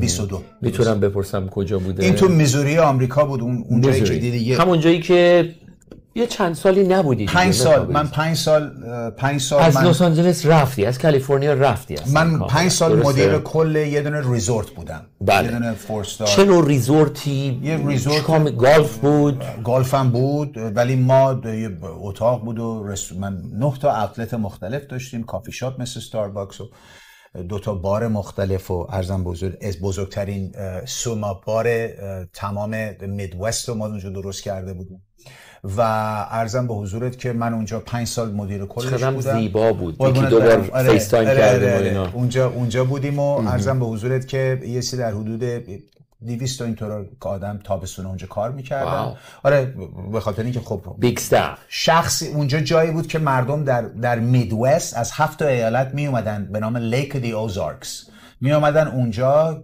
که برای حالت تعطیلات می اومدن اونجا و ما اونجا این ریزورت بود اونجا کار میکردیم. این موزیک ویدیو رو اونجا گرفتم و این آهنگیه که امیر شیرازی شعرشو نوشته، آرمین مکری فکر میکنم، دقیقا مطمئن نیستم تنظیمشو، و موزیک ویدیوش هم اونجا درست کردیم و دادیم بیرون که در حقیقت یکی از کارهاییه که من با ایران انجام دادم. جالبه. آره. بعد چی شد که همین یک دونه میوزیک ویدیو رو گرفتی؟ چرا بیشتر نه؟ به خاطر اونجا وقت کاری نبود، یعنی وقت نبود که بتونم بیشتر. یادمه خیلی سرت ما صحبت کردیم یکی 2 باری که باهات اینتراکشن داشتیم، حتی فیس تایم کردیم، اونجا رو بهمون نشون دادی و چقدر قشنگ و زیبا بود. من 7 روز ولی وقت اصلا نداشتم. من 7 روز هفته اونجا کار میکردم، روزی 17 ساعت. یا خدا. یعنی تو همونجا هم یه دونه سویت داشتم، همونجا زندگی میکردم. اصلا نمیشد دیگه، به خاطر اینکه خیلی چیز کاری زیاد. اینجا یه سوال برام میمونه. آیا ممکنه اون کارهای اضافی و زیادی و استرس باعث این سرطان شده؟ نه، یه افسردگی پس از جوری که اونجا تموم شد. یعنی نداره؟ نه، جوری که اونجا تموم شد. من اونجا روزی 5 مایل چند کیلومتر میشه؟ بیشتر میشه 7-8 کیلومتر. آره، من روزی 10 کیلومتر راه میرفتم غذای به خصوص میخوردم، هر روز مثلا برای 18 تا 20 ساعت روزه غذایی میگرفتم، فقط 4 ساعت خیلی هلتی داشت. بس اونجا نمیشد. ولی وقتی اون ماجرا تموم شد، ولی استرسفول بود اینجا یا نه؟ آره خیلی زیاد به خاطر شما ولی به خاطر اینکه حالا ولی من فکر نمی‌کنم نه، من فکر می‌کنم جوری که اونجا تموم شد و افسردگی بعد از اون باعث شد که اصلا الان جاش نیست راجع به این مردم اصلا مهم نیست، بیزنسیه که حالا چیزی شده صحبت کنه. ولی برگردیم به کارهای، ولی اینو اونجا درست کردم. چیز داشتی میگفتی که اون موقع‌ها اون زمان‌ها اندی کوروس واسه پشن هممون برای پشن. آقا من میگرفتم خودم روزی 30 تا $1. از کی؟ از برای کار. ببخشید معذرت میخوام، 50 تا $1. از تپش؟ از خواننده. نه از خواننده. خب یعنی اگه ما قرار بود یه دونه فیلم برداری باشه، برای روزی 50 تا $1 که حتی به 80,000 تومان هم بخوای بزنی چقدر میشه؟ میدونی از پول الان ایران هم حساب کنی باز پولی به اون صورت شاید نباشه، نمیدونم شاید باشه، به کسی توهین کنم. ولی ما روزی $50 روزی 12 ساعت 14 ساعت کار میکردیم، $50 میگرفتیم از حالا خواننده، میتونست هر کی باشه. این اشل بود. این پولی بود که تو باید مثلا میگرفتی اگه میخواستی این کارو بکنی. ولی انقدر این کارو دوست داشتیم این کارو میکردیم به خاطر اینکه میخواستیم کار خوب به مارکت ارائه بدیم. و میگم خواننده ها به اون صورت پولی در نمی آوردن. و بعد ببین الان شما شعر و آهنگ و تنظیم و همه چی رو از ایران میگیری برای 1/5 پولی که الان اینجا باید بدی. و همین دلیل اون اشخاص که تو این بیزنس الان تو آمریکا دارن کار میکنن همه متاسفانه حالشون بعضیشون خراب شده، به خاطر اینکه خواننده نمیتونه بیاد مثلا فرضاً اگه میتونه با $1,000 همه کارو تمام کنه، به یکی اینجا $10,000 بده. میدونی چی میگم؟ یعنی سخت بود خرج کردن، ویدیو درست کردن، ولی از هر جای زندگی بچه‌ها میزدن تا بتونن بهترین کارا رو برای هموطنان خودشون ارائه بدن.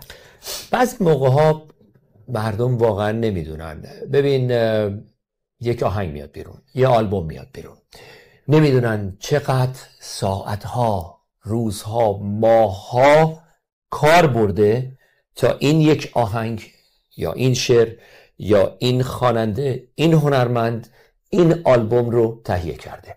چقدر خرج، چقدر شبها بیخوابی، چقدر تایم، واقعا وقت.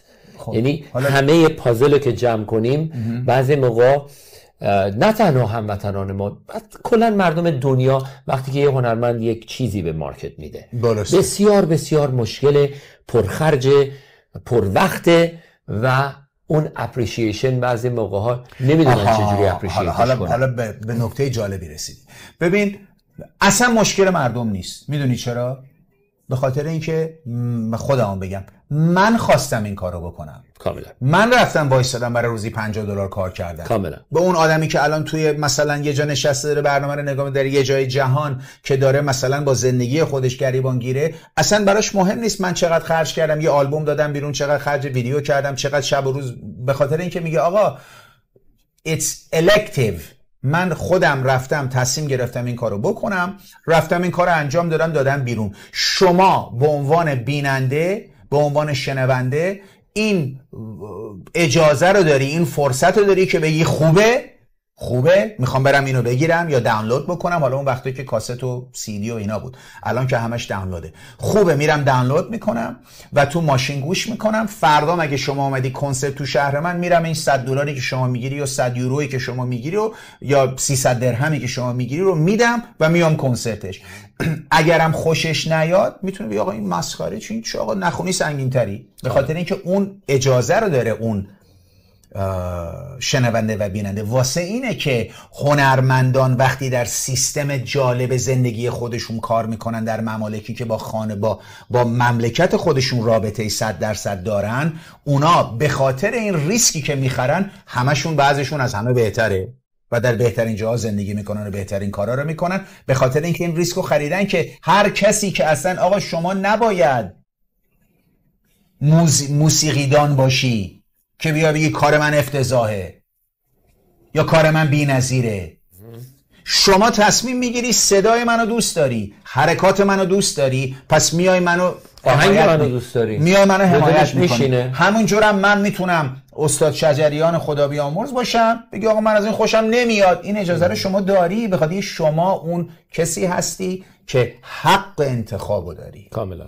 و بچه‌های ما اینجا، هنرمندان پیشکسوت ما که اینجا زحمت کشیدن، چه اونایی که در ایران همشون محبوب و معروف بودن اومدن اینجا و یادشون نرفته کجا آمدن و کارو ادامه دادن، چه بچه‌هایی که اینجا کارشونو شروع کردن، پدیده‌هایی مثل سیاوش، مثل منصور، مثل شهرام کی، مثل خب 100% اندیان کوروس و این آدمایی که حالا من نمیخوام کسی رو از قلم بندازم، پوزش میطلبم، اونایی که کارشونو قدیمی ترا یک مقدار، یعنی اونایی که اینجا به اوج شاید حتی رسیدن. پیشکسوت‌های آلتایمر رو که همه دیگه میدونن، همه میدونن اونا آلردی از ایران شروع کرده بودن، سولتی‌ها، شوخی‌ها، ابی‌ها، داریوش‌ها، گوگوش‌ها، ولی اینجا خیلی زحمت کشیدن. بله میدونی تا اینکه به اون جایی که خودشون رو نگه دارن خیلی سخت بود. ببین خیلی سخت، میدونم مردم نمیدونن. ببین یه تشکر بسیارم باید اینو که باز کردیم از احمد مسعود کرد. احمد مسعود مردیه، کسیه که پشت خیلیاشون وایساد. 100%. وقتی که به لس آنجلس اومدن آس و پاس و میگم من خیلیاشونو دوست دارم، دوستای صمیمی هستیم. یکیشون من جمله شهرام شپره عزیزمه که هیچ وقت هاید نمیکنه، حقایق رو میگه من اومدم اینجا با یه $100 اومدم وارد لس آنجلس، من و ابی جان خونه گرفتیم، آپارتمان گرفتیم، اصلا پول نداشتن آپارتمان بگیرن. احمد مسعود براشون بالاخره دستی بالا میکنه، بهشون کار میده و خیلی از هنرمندان مدیون کاباره تهران هستن اینجا در لس آنجلس، چون که خانه من یه زمانی هنرمندان جدی به اینه که خیلی خاطره دارن، هممون خاطره داریم. 40 سال اگه اشتباه نکنم آقای مسعود، بالاخره برای همین هم هستش که امروز میبینی حتی بزرگان که انقدر بزرگ شدن هنوز اجرا دارن در کاباره تهران که یک جای 200 نفریه، برای اینکه اون همیشه ببین از قدیم و ندیم همیشه اینجوری بوده. سوپر استارهای رولینگ ستونز میره تو ویسکی اند وای 300 نفره برنامه اجرا میکنه. 100% شما همیشه یادشون نمیره. خاکی بودن خیلی مسئله مهمیه و احمد مسعود خیلی حق داره گردن خیلیا و من میگم در یه مقطع زمانی قبل از که آلبومم در بیاد من برای چند ماه حالت کارهای کاباره رو برای مسعود احمد عزیز انجام میدادم. خیلی هم خوب. میخوام برگردم به دو تا سوالی که قبل از اینکه یادم بره سر این سرطان، کنسر، چالش هایی که تو داشتی. آیا برای بینندگان ما یه مقدار بیشتر آشنایی پیدا کنن از کسی که هندزان این چالش رو داشته، این مریضی رو گرفته و تونسته خودش رو کیور کنه با انرژی مثبت، با اون فکر مثبت، با اون روحیه مثبت که بالاترین چیزه. شما الان در بغل کسی نشستی که آموز تمام فامیلیش متاسفانه به کنسر از دست داده، اینکلودینگ پدر عزیزم. 56 سالگی بون مرو مولتیپل مایلوما گرفتن، 63 از دنیا رفتن. مادر بزرگ 53 کولن کنسر گرفتن، 56 رفتن. پدر بزرگ، پدر مامان پراستیت کنسر گرفتن، حالا اون یه ذره دیرتر 66 67 مثلا تازه دیر گرفته، 68 از دنیا رفتن. اینه که برای من امروز خیلی مهمه به عنوان یک فرد، به عنوان یک هوست، دوست دارم بیننده ما از درون و از دل و جون تو بفهمه و یاد بگیره که صحبت کردیم هرس مال دنیا و پراپرتی و material things جمع کردن به جایی نمیرسه. چی کار کنه اون شخص امروز؟ آیا فامیلی ریلیتد تا حدودی؟ یه توضیح کوچیک درباره سرطان اگه بدی، چقدرش ژنتیکسه، چقدرش ریلیتد به فامیلی و مادر و پدر و خیلی ژنتیکه، چقدرش هم لایف استایلشونه مکابید. ببین نمیدونم، اینم بهت بگم یا اون کثافتکاریایی که یک انسان ممکنه از سیگار و مشروب و مواد مخدر که با خودش میکنه. امروز نظر مکابید چیه روی این؟ ببین من احساس میکنم که 100% بخشی ازش از خانواده میاد، ژنتیکس. بله. بخشی ازش سبک زندگیه. ولی من فکر میکنم، من فقط راجع به خودم میتونم صحبت کنم، من فکر میکنم افسردگی و خیلی هم خیلی هم فکر میکنن این در حقیقت ماه عسل این تزریق داروی کوویده. خیلی هم اینو فکر میکنن، مثل تمام بلایی که سر تمام دنیا اومده، کووید گرفت، هر کسی یه سیچویشن گرفت. من توی هتل، خب شما هتل صبح تا شب با آدمای مختلف در تماس، خودمون از کجا اومدن و ایالت میزوری هم آدمای بسیار یاغی ان، یعنی هیچی براشون مهم نیست. من در استیت میزوری در سراسر آمریکا دومین کنسرتی که پس از آمریکا بسته شد، بله، مارچ 20 بسته شد، مارچ 20 بسته شد، 9 جون همون سال من دومین کنسرت تمام آمریکا رو توی ایالت میزوری گذاشتم که فکر میکنم ویدیوش هم توی یوتیوب. کنسرت آمریکایی بود. یه خواننده رپر بزرگ بود به نام تک ناین. رپ R&B هیپ هاپ؟ نه رپ.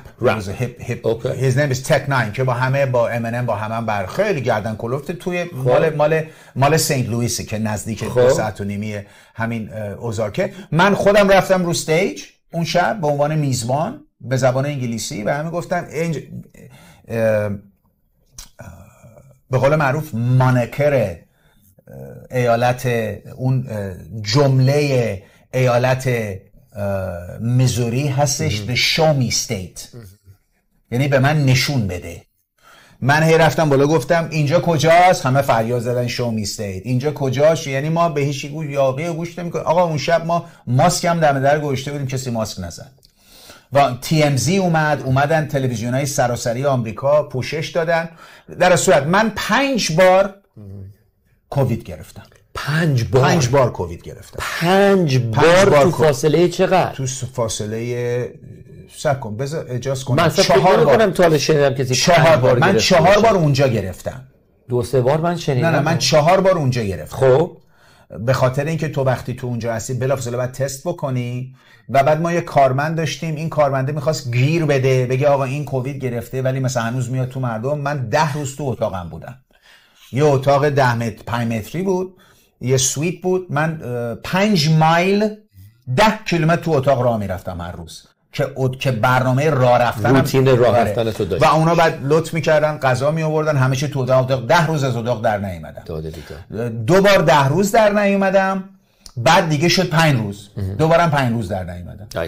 میدونی چی میگم؟ من 4 بار اونجا گرفتم. یه بارم وقتی در فکر میکنی یه مقدار برمیگرده به کووید 19 و شاید من راجع به خودم میگم، من فکر کنم افسردگی بود، کووید 19 بود، شات ها بود. شاید من 2 تا شات گرفتم به خاطر اینکه باید شات میگرفتم، به خاطر موقعیتم در هتل نمیتونستم.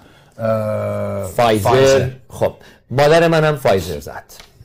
یک خانم بسیار هلتی و زیبا و 67 ساله، سالم، کسی که یک دونه قرص تا به حال تو عمرش نخورده بود، یه ادویل، یه تایلنول. ایشون شات اول زد، شات دومو که زدن فایزر رو، سکته قلبی 2 هفته بعد درستشون کردیم، درست کردن قلبو. 2 هفته بعد سکته مغزی، در حال رانندگی رفتن توی یه دونه کامیون. متاسفانه دیگه تصادف و دیگه حالا داستان زیاده. مادر هنوزم کسالت دارن، الان 3 سال شده. ولی خیلی ها هستن ممری رو از دست دادن، خیلی ها هستن سرطان گرفتن، خیلی ها هستن معذرت میخوام فوت کردن، خیلی ها هستن انواع و اقسام پرابلم های دیگه بدنی که خب خودت میدونی 1000 تا کاندیشن داره انسان. و خیلی ها امروز هنوز میلیون ها نفر در سرتاسر دنیا گریبانگیر این موضوع هستن. بله. پس مقداری تو فکر میکنی کامبینیشن بلیم کردن این ستا میتونه باشه؟ من ببینید به خاطر اینکه اینا همه میتونه جزء این ماجرا باشه و شاید اون بوده، من دقیقاً مطمئن نیستم. ولی درون من فکر میکنم افسردگی و مسائل مختلف بود که باعث شد. و گفتی که چی شد؟ ببین من روزی که بهم توی دکتر خیلی ساده، من به خاطر اینکه فکر میکردن رگ قلبم پاره شده در بیمارستان، بار اول که رفته بودم آیورتام فکر میکردن که پاره شده، منو فرستادن ام‌آرآی اومده با همون که این چیز خیلی مهمیه 100%. و همون دوستی که به من گفته بود اگه نری الان بیمارستان من دیگه باهات حرف نمیزنم، پای خط با ایشون بودم که دکتر اومد گفت خبر خوب دارم، قلبت پاره نشده ولی سرطان داری. منم گفتم این آقا میگه من سرطان دارم. دکتر گفت همینجوری گفتی؟ گفتم تو همینجوری به من گفتی، میخوای همینجوری اینور نگم.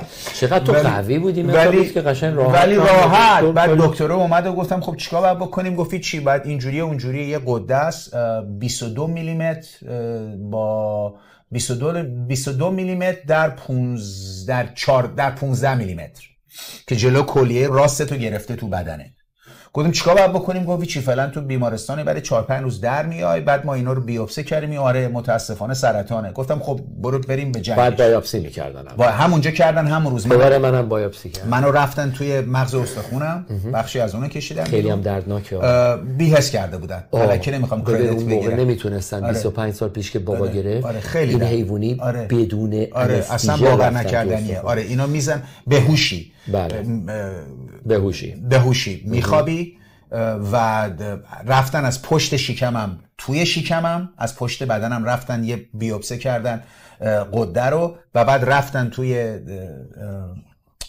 مغز استخون، اونم کشیدن میرن که ببینن خون بدنت به وجود نمیاره. بله. عرضم به حضور که روز اولم که رفتم اونجا 5 تا پاکت خون بهم دادن. با یه خون بدنم نمیساخت. عرضم به حضورت که هیچ چی دیگه. بعد گفتم من ببین از همون ثانیه من اصلا نگران این نبودم که من از طریق این ماجرا خواهم مرد. باریکلا. اصلا به هیچ وجه. احسنت. اینجا میخوام بهت افتخار کنم قبل از اینکه یادم بره. من خیلی آدم‌ها و انسان‌ها رو دیدم با سرطان در خانواده خودمون خیلی روال داشته. روحیه‌ای که تو داری کمتر انسانی داشته، کمتر کسی داره. باعث افتخاری. انشالله که هر عزیزی، هر هموطنی در دنیا این برنامه رو داره میبینه، چه الان چه در 100 سال آینده، بتونن میخوام برم اون انرژی مثبت و روحیه مثبت تو رو داشته. میخوام برم باهاشون صحبت کنم تو شهر خودشون. هدف به خدا انشالله کارو خواهیم کرد. ولی از همون ثانیه اول من میدونستم که این چیزیه که اصلا ببین راجبش فکر نکردم که اصلا بگم من یک روز نشستم با خدا. نه، همونم گفتم آقا هر چی که باید بشه میشه، هر کاری باید بکنین. اونا هم کارو شروع کردن و بعد رفتیم. میگم بعد از بار اول که اصلا منو 1 ساعت مونده بود من بمیرم به خاطر اینکه این ریخت توی کلیم از کار افتاد. منو بردن بیمارستان و طرف میگفت تو در حقیقت تا 1 ساعت آینده قلبت وای میسه. گردنمو باز کردن، زدن اونجا و از گردن دیالیزه کردن که نجاتم دادن. ولی بعد از اون دیگه میرفتم مثلا پنجشنبه جمعه میرفتم شیمی درمانی. بعد برای 5 روز خودم رو با آمپول تزریق می‌کردم شکمم برای اون دوای گلوبول سفیدی که بعد به خودم میزدم و اینا. ولی وقتی که دکتر به من گفت، من وقتی که از بیمارستان در اومدم هول و هوش 185 پوند بودم. خیلی وزن کم کرده بودم. الان چندی؟ الان 220 خورده. خب نورمالی هم تو 220. من معمولا 210 پوندم وقتی که 210. روی وقت 205 تا 210. وقتی که دیدم وزن شکمو میشی وزن خیلی زیاد. من بخاطر من نه مشروب میخورم نه سیگار هیچ وقت کشیدم نه مواد مثل همین ولی با هم دیگه. ولی غذا یه چیز غذا مواد. خب منم همینطوری. خیلی زیاد. منم مثل تو. من ورزش سرتو درد نیارم. خب من روزی 5 مایل راه میرفتم دیگه تا اینکه بدنم دیگه نمیکشید. ولی سرتو درد نیارم. من اونجا وقتی که دیدم وزنم داره میره بالا به دکتر گفتم آقا این تموم شده رفته. گفت چی داری میگی آقا؟ هنوز 2 جلسه 4 روز کیمو مونده. گفتم تو اون پت اسکن رو بکن که حالت مثل چیز اتمیه، یه دستگاه اتمیه. تو رو میخوابونن تو میرن از سیر تا بعدم برای 4 ساعت رادیواکتیوی باید بری یه جا تنها بشینی تو ماشینت کنار، بخاطر نزدیک مردم و بچه و اینا نمیتونی بشی. من گفتم اینو راه بنداز بخاطر تو الان میبینی حله. گفت آقا چی؟ گفتم آقا من میدونم دیگه. من آدمی که سرطان استیج 4 داره که 30 پوند وزن اضافه نمیکنه. استیج 4 در ضمن آخه ولی اینو من بگم. ببین 1 2 3 4. بله من حالا بس اینو ببین خیلی مهمه. من نمیخوام اینجا حرفی بزنم. استیج 4 داریم تا استیج 4. بله. فرقش چیه؟ اوکی. استیج 4 من به خاطر اینکه بون مروم مغز استخونم درونش بوده استیج 4 بهش میزنن. مثل آدمی نیست که مثلا کنسر پروستات داره استیج 4 که میزنن حیوانی 2 ماه داره بعدم رفته اصلا 190 کاری نمیشه کرد. مال من اونجوری نبود. یعنی من ولی استیج 4 به خاطر اینکه به مغز استخون زده. ولی خدا رو شکر خود دکتر مونده بود دیوونه یه جورایی میگی حله، میگم آقا حله دیگه تموم شده رفت چیکار می‌خوای بکنی؟ خب یک دونه دیگه از میوزیک ویدیوهای زیبای قشنگ و خاطره انگیز مکابیز رو با شما عزیزان نگاه میکنیم و خاطرات زیاده. کدومو داری میذاری عزیز دل؟ نفرین. نفرین به این عاشقی دل غرق. آماده است سمیرا جون؟ با شما بینندگان نگاه کنید. اندی اوج این آهنگو با من. دلم از تو گرفته شکستم با نگاهت، بذار اشکای چشمام بشن فانوس راهت، با یادت در ستیزم از عشقت میگریزم، اما تو خلوت دل تویی تنها عزیزم. ای همه بود و نبودم، ای تمام تو رو بودم، ای تو رسوی قلبم، کاشی عاشقت نبودم. ای همه بود و نبودم، ای تمام تو رو بودم، ای تو رسوی قلبم، کاشی عاشقت نبودم.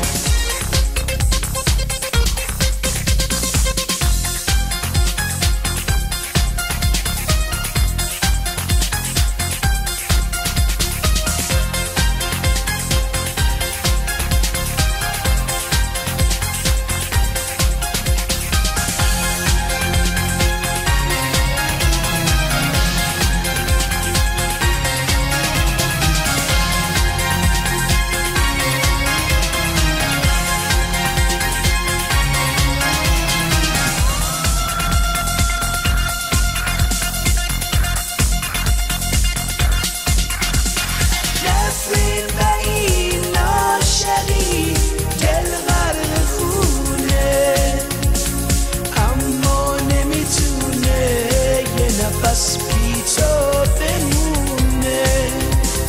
به اون جایی رسیدم که مرگ آسونه، قلب خسته تنها تو رو عاشق نمیدونه.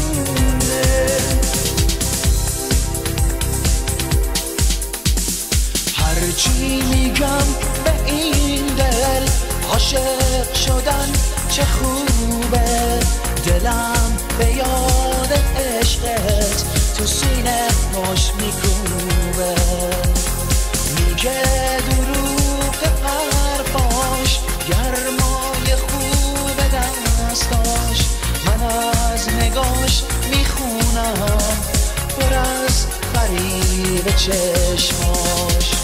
ای همه بود و نبودم، ای تمام تو رو بودم، ای تو رسوی قلبم، کاشکی عاشقت نبودم. قلب من هنوز دیری و قلب تو چه دیر آشنا، قلب من چه بی انتها، عشق تو برام زندگی. ای همه بود و نبودم، ای تمام تو رو بودم، ای تو رسوی قلبم، کاشکی عاشقت نبودم. قلب من هنوز دیری و قلب تو چه دیر آشنا، قلب من چه بی انتها، عشق تو برام زندگی. خب دوستان و بینندگان خوب و نازنین، برمیگه آقا عجب آهنگی، عجب این اولین آهنگی بود که من خوندم. من تو لباسا گیر کردم. این اولین آهنگی بود که من خوندم. باز شعر از پاکسیمای عزیز، خواهی تنظیم از فرخ خواهی و اینم توی پلس همونجا کنسرت هم. اونم ست، اصلا اون ست کنسرت من بود که برای برنامه عیدم اون سال استفاده کردیم. من چقدرم زیبا. آره it was wonderful. و اینجا افتخار داشتم که اندی اومد اوج آهنگو خوند. به شنیدم من بعد. چرا اینقدر این انسان خوب و درست کار و مهربونیه همه عاشق این پرسونالیتی اندی، اینکلودینگ یکی از دوستای صمیمی خودم. دوستش داریم. وقتمون کمه، میدونم. میخوام که این 10 دقیقه دیگه یه چند تا سوالای خوب و زود کاور کنیم، بینندگان بدونن، آگاه باشن. تا اینجا فکر میکنم لذت بردن. خیلی چیزا براشون یک question mark بود، علامت سوال بود که الان واضح‌تر شده. میخوام بگم که یه مقدار درباره پرایوت لایفت بگیم. ازدواج کردی؟ نه. هیچ وقت؟ چرا؟ قبلا ازدواج کردم. همینو میگم. بله تا حالا ازدواج کردی؟ یه بار ازدواج کردم. یه بار ازدواج کردی. میتونم بپرسم چند سالت بود اون موقع؟ من 19 سالم بود، 20 سالم بود. 2 ماه بود 20 سال ازدواج کردم، 27 سالگی هم جدا شدم. مکابیز بچه داره؟ مکابیز یه پسر داره. ماشاءالله. چند ساله؟ الان 35 سالشه. ماشاءالله. ایشون کجاست؟ آریزونا. ایشون هم کارهای هنری دوست دارن مثل پدر؟ یه کمپانی آمریکایی. شغلش چیه؟ کمپانی آمریکایی دیلویت کار میکنه. باریکلا. کورپوریت پس. آره. all the way corporate. اصلا هیچ چیزی از این چیزا شده. ببینم 2 تا نوه دارم. ماشاءالله. شوخی بابا، پس تو بابا بزرگی به ما نگفتی. خب زودتر میگفتی. نوه‌ها چند سالشونه؟ 3.5 و 6. چقدر زیبا. میبینیشون بچه‌ها رو؟ آره وقتی میان اینجا میبینیم. بعد اینجا میبینیمش. ازدواج رکامند میکنی؟ 100%. یه بار دیگه میپرسم. 100%. مطمئنی؟ چندین جواب علکی تلویزیونی نباشه. نه با چند سالم با دوست دیگه بودم. یک پسر نازنین دیگه ایرم افتخار داشتم که در حقیقت پسر من نیست، ولی مثل پسر خودم دوستش دارم و تو زندگی. این بغیر از پسر اصلیته. بله. پسر خونده بودن با خانومی که دیت می‌کردین. ولی در اصل بی‌نظیره. 100% I recommend it all the way. Will you do it again؟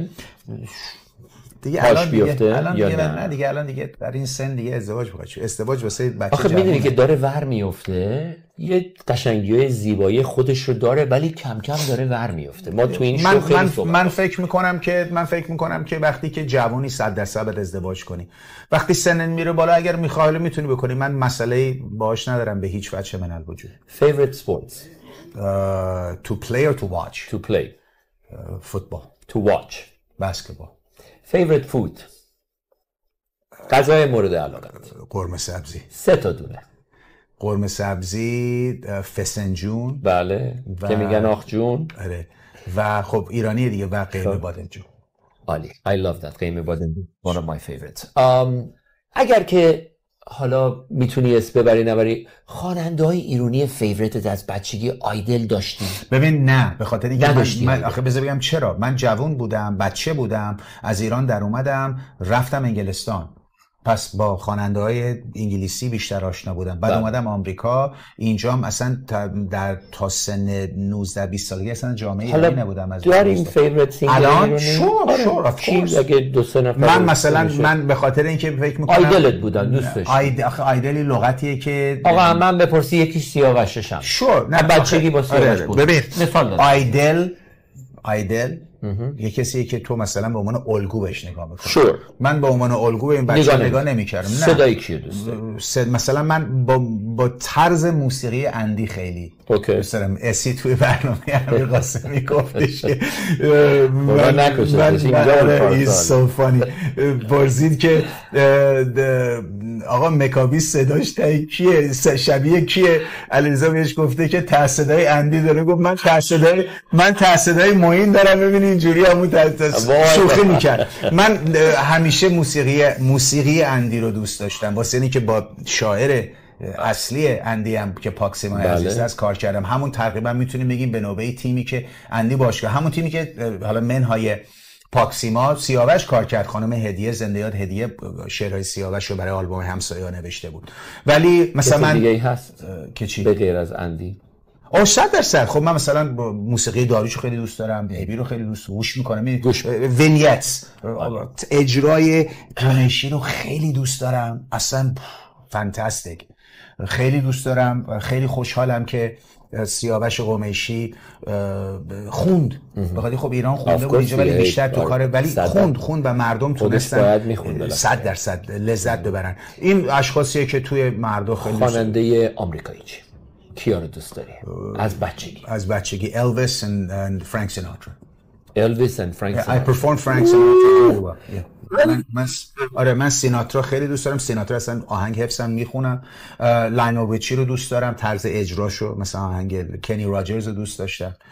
دیگه هستن آدمای مختلف. ایرانی هم خیلی هستن، نمیخوام الان چیز، مثلا بعضی از آهنگای معین رو خیلی دوست دارم. همه ببینید متاسفانه وقت در روز کمه که آدم همه رو گوش کنه، ولی همه اونایی که هستن و موندن، مثلا من آلبوم فرفرهای بیباد منصور خیلی دوست داشتم، با زنده یاد عبدی یمینی و اینا کار میکرد. آره من یعنی به خاطر خوب همون در حقیقت در همون دور و زمان بود که بنویس.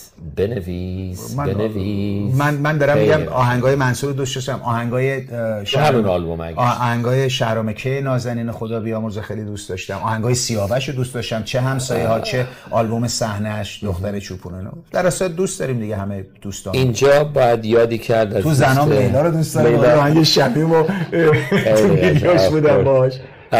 یادی کنیم از شهرام کاشانی، دوست و داداش عزیزمون، خاطر زیاد داریم. تو داری، من دارم. یه دوست خیلی خوب داشتیم، من و تو با هم دیگه، سعید گیویانپور، چارلز عزیزم، تا میدونم خاطرات زیبایی با یه دونه دوتا خاطرات رو اگه دوست داری سریع بهمون بگو، چون که خیلی از عزیزانی که اون برای کشور هستن سعید رو میشناختن، تو اتلانتا، تو آلاباما. ابسولوتلی سعید یک گل بود و خیلی متاسفم که از دنیا رفت. خیلی هم زود از دنیا رفت، خیلی زیاد. و در آلبوم دوم خیلی ازش یاد گرفتم. در آلبوم دوم، در آلبوم پرپل سکای، من یه آلبوم دادم بیرون در سال 2003، هیچ وقت در نیامد ولی ویدیو ایناش در اومد. نفس آخری که حالا شاید در حسن ختام برنامه بذاریم، آقای چارلز اس گیویانپور، بله، ایشون تهیه کننده این آلبوم بود. یکی از ریل استیت دیولپرهای بسیار موفق ایرانی، یکی از واقعا باید بگیم مولتی میلیونرهایی که بیلیونر. من با ترامپ به من میگفت، من یه جلسه نشسته بودیم، یه سری از این بچه‌های پولدار گفتش که من بهترین خاطرم 19 دقیقه‌ای بود که نشستم با ترامپ گپ زدیم راجع به چیزهای مختلف، because ترامپ هم دیولپر ریل استیت. لیترلی بهت بگم یه پورشنی از الاباما مال سعید بود واقعا، انقدر لند دیولپر بود. صحبت 2,000 ایکر بود در برمینگهم الاباما. تو جورجیا خیلی قوی بود. ما دیگه اومد اتلانتا موو کرد و دوست جونجونی ما شد. یه روز من رو صحنه بودم، داشتم امید رو اناونس میکردم، اومدم پایین، امید تازه اومده بود آمریکا، تو محشری و اینا در اومده بود در هتل وستن پیچری. اگه بچه‌هایی که توی جنوب آمریکا تو این 10 ایالت که میومدن کنسرت‌های من یادشون بیاد، اون شب 2003 بود، دیتشو دقیقا یادم نمیاد ولی 2003 بود و من کنسرت امید از احمد مسعود و خانم مهین آبادانی کمپانی آونگ خریدم و اومدم پایین، دیدم یه آقای میگه که کارتون خیلی قشنگه، خیلی پسندیدم، چقدر خوش میگذره، میتونم کارتتون رو داشته باشم. سعید بود برای اولین بار در سال 2003. سعید از اونجا به من زنگ زد، ما با هم صحبت کردیم، دوستای جونجونی و داداش شدیم و بعد که دیگه با تو انوالو شد، بیشتر لس آنجلس می اومد برای کارهای اگزیکیتیو پرودوسینگ، کارهای هنری و خیلی هم دوست داشت موزیک و خواننده ها رو. من همیشه بعد از برنامه ها می بردم خونه سعید، یه پن هاوس مانندی داشت در فور سیزنز هتل، نصفش هتل بود نصفش بالا رزیدنشال بود. خاطرات خیلی زیبا و قشنگه و وقتی که فکر میکنم چجوری زود از دنیا رفت واقعا دل شکنه برای جفتمون و همیشه he spoke highly of you. خیلی خاطرات قشنگی با تو ساخته بود در سفرهای لس آنجلسش. در اول جاش خالیه، خیلی هاشون جاش خالیه، جای شهرام هم خالیه، جای تمام رفتگان خالیه. میدونم که این چند وقتی که تو چالش زیاد داشتی، یک سری هنرمندا کمک کردن، یه سری هنرمندا کمک نکردن. اینجا خیلی رک و راست میگم، اصلا سانسور نداره برنامه‌های من. دوست دارم که اینجا خود یه توضیح کوچیک بدی. قبل از اینکه توضیح بدی، مظفر بابایی امروز اینجاست، یکی از پیشکسوتان، برنامه گذاران، دوست ماست، دوست انترتینمنت، بچه‌های هنری، همه. مظفر بابایی با مدیر برنامه‌های منه. بله دقیقاً. یعنی الان مظفر بابایی در حقیقت، حالا شما حرفتو بزنید من راجع به مظفر میخوام همین، مظفر زحمت کشیده برای اینداستری، خیلی حرفا پشت سرش هست، در صورتی که اینجوری نیست، نه اتفاق آنچنانی نیفتاده که یه مقای اکت میکنه، اصلا چنین صحبتایی نیست و مظفر بسیار انسان خوب فهمیده و بالغیه. اگه یک کسی یک هنری رو دوست داره و یک کاری رو اجرا میکنه، حالا چه رقص، چه خواندن، چه هنریه که از خودش ارائه میده، دلیل میشه که اینداستری این طرف رو پودم بکنه یا به هر نحوی بخواد صدمه‌ای به اسم اون طرف بزنه. درسته. در حال امروز اینجا استودیو با تو اومده و میخوام اینو بگم، مظفر یکی از کسانی که به تو کمک کرده. کمتر کسی وقتی تو تلفن رو برداشتی و به یاران و دوستان قدیمیت مثل بنده، مثل ایشون، به هر کسی که زنگ زدی، دوست دارم خودت یه توضیح بدی، چون که اینجا واقعا جای این هست که بگیم چه حال و خبر بود و شد. ببین من وقتی که من این ماجرا رو توی اینستاگرام گذاشتم و بعد شما به من زنگ زدی گفتی که آقا بذار من برات، من میدونم الان تو دیگه نمیتونی کار کنی و فلان و بیسار و اینا، بذار من همین الان برات تو یه فاندریزینگ همین الان برات میذاریم. فکر کنم اولین کسایی بودم من بهت گفتم. 100%. من به چی گفتم؟ گفتی نه. گفتی به هیچ عنوان من فاندریزینگ و پول نمیخوام برام جمع کنی. من گفتم من تمام اینداستری در دست هست، میتونین کمک کنی. من گفتم به هیچ وجه من اینو نمیخوام، بخاطر اینکه مردم ما به اندازه کافی خودشون در زندگی برام که حالا من بیام ازشون بخوام چیزی مثلا بگیرم. میدونی چی میگه؟ و من وقتی که تو اینستاگرام اومدم راجع به این مسئله صحبت کردم، هدفی نبود که بعد بیام چیزی بابتش بگیرم. به چند نفر از دوستانی که باهاشون راحت بودم صحبت کردم، از چند نفر کمک خواستم و خوشحالم که بگم که 99%شون دست منو رد نکردن. درسته. و اگه اجازه بدی اسم نیاری، خودشون میدونن کیان اون آدمایی که این کارو کردن، نمیخواستن اسمشون اصلا بیاد. و من صحبت کردم، زنگ زدم حالا، و از همه چی مهمتر به من قوت قلب دادن و یاور من بودن، کمک کردن به من. حالا صحبتی که داریم میکنیم نمیخوایم راجع به رقم حرف بزنیم ولی خب 100% فاندریزینگ خیلی بیشتر میشد. میگم بابا بزن اصلا به هیچ وجه مردمان ما انقدر همشون زیر فشارن که حالا من به خاطر چیزی بیام. نه، خدا رو شکر همه چی درسته. ولی در اینجا میخوام بگم که مظفر بابایی انرژی به من داد.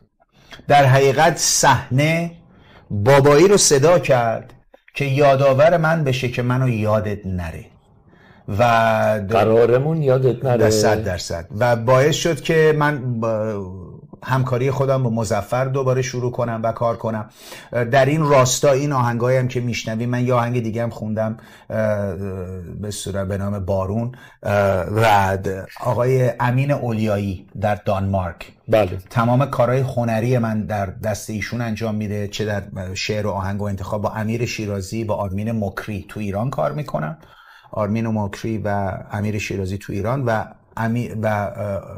امین اولیایی در حقیقت کارهای منو در رابطه با کارهای آهنگ و اینا در دانمارک به دست داره. و در حقیقت مظفر بابایی هم تمام کارهای مدیریت برنامه و انشالله به زودی حرف پیش نباشه به دبی بریم، نزدیک مملکت خودمون، دوستان بتونن بیان اونجا، این دوستان از نزدیک ببینیم. حالا اگر اون قرعه به نام من بیفته، عمری باقی باشه و به دبی برم، 100% یه جوری پروموت میکنیم که همه بدونن که بیان و انشالله بتونم از نزدیک ببیننشون. من برای این شخصیت زیبا و مثبت و با این روحیه یه کادوی قشنگم امروز آوردم، کوچیکه ولی دوست دارم پیشت باشه، انشالله که لاک خوب برات میاره.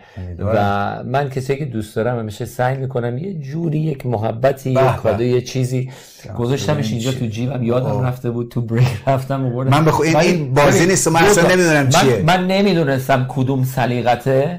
ولی باید انتخاب کنی.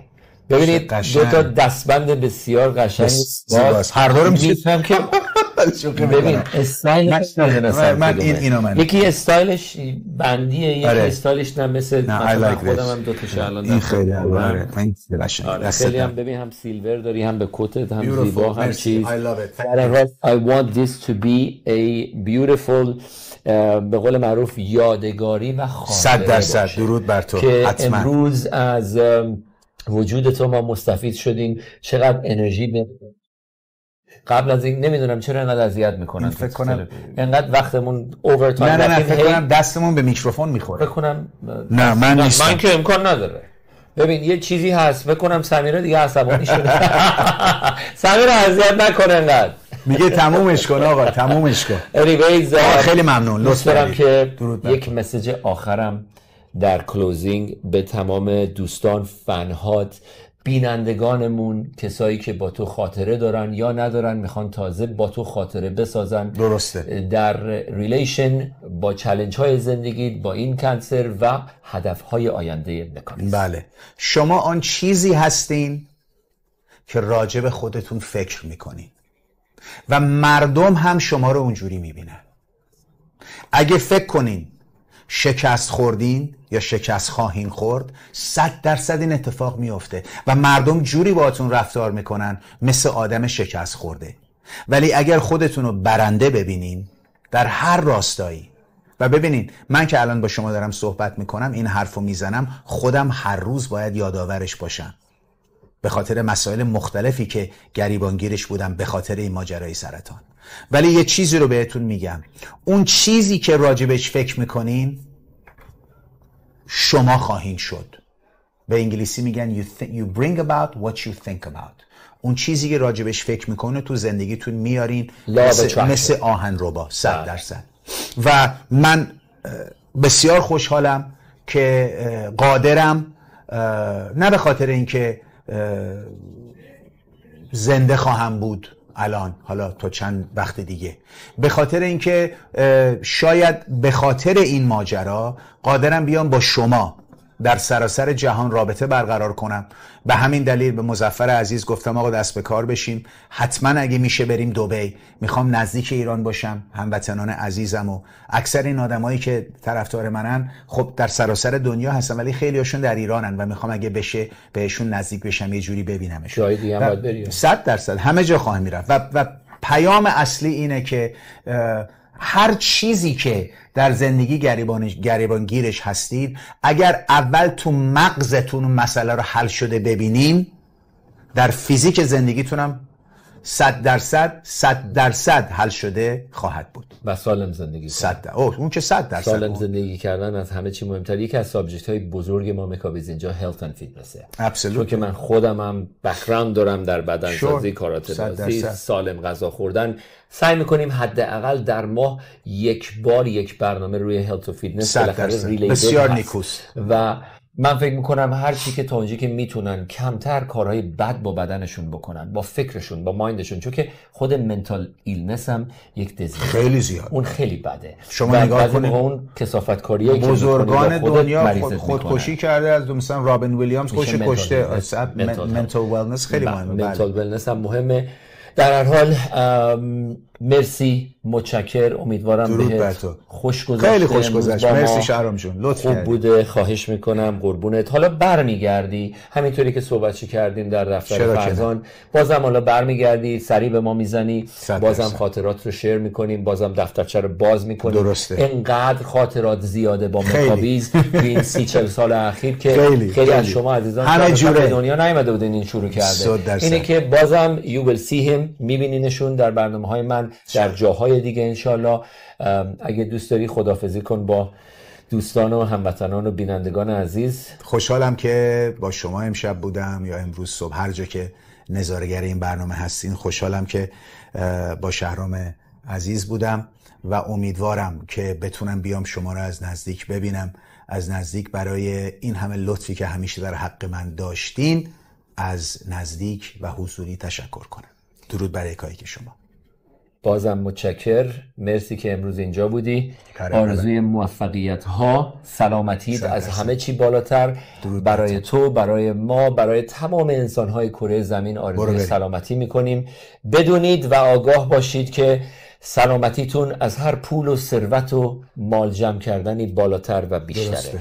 یکی از پوینت های بزرگ این شو امروز این بود که بدونید تمام ثروت دنیا، اوناسیس هم باشید، خدای نکرده اتفاقی بیفته، نمیتونید خودتون رو جمع و جور کنید. پس از امروز بالانس کنید زندگیتون رو، بدونید که چیا مهمه، اون خانواده و دوستان از همه چی ارزششون بالاتره. درسته. و سلامتی رو اگه ندارید هیچی ندارید. اینه که کمتر آدم هرس و هول میزنه، زندگیشو بالانس میکنه و سعی میکنه اون پازیتیو انرژی و مثبتی که تو الان مثال دارم میزنم داری میدی به بیرون و اون اورایی که داری میدی به یونیورس. برای همین هم هستش که ماشاءالله سعی و سلامت اینجا نشستی. The law of attraction رو اپلای کنین تو زندگیتون. بهتون قول میدم همیشه پیروز و پایدار خواهید بود. با تشکر بسیار از مدیریتمون، فرزان دلجوی عزیزم، سمیرای عزیز در اتاق فرمان، من شهرام پیرعلی هستم. برای عزیزانی که برنامه رو میس میکنید، میتونید تا 1-2 هفته آینده در خود یوتیوب بنده شان شهرام پیرعلی، شان هستش SEAN، و در خود آن تودی تیوی توی یوتیوب این ویدیو مصاحبه من و مکاویز عزیزم موجود خواهد بود. تا هفته آینده یکایک شما عزیزان رو به خدای بزرگ و متعال بسپاریم. شب و روزتون خوش. من اون بغزم که پیش غم سر تعظیم نمیارم، من اون ابرم که بر هیچ کس به جز محرم نمیبارم، من اون بغزم که با هر کس سر صحبت نمیشینم، من اون دردم که غیر از تو کسی هم درد نمیگیرم. ای کاش نفسم بودی حتی نفس آخر، ای کاش که عشق بود تنها حوثی در سر، ای کاش که قلب تو از جنس دلم میشد، یا ذره ای در قلبم از عشق تو کم میشد.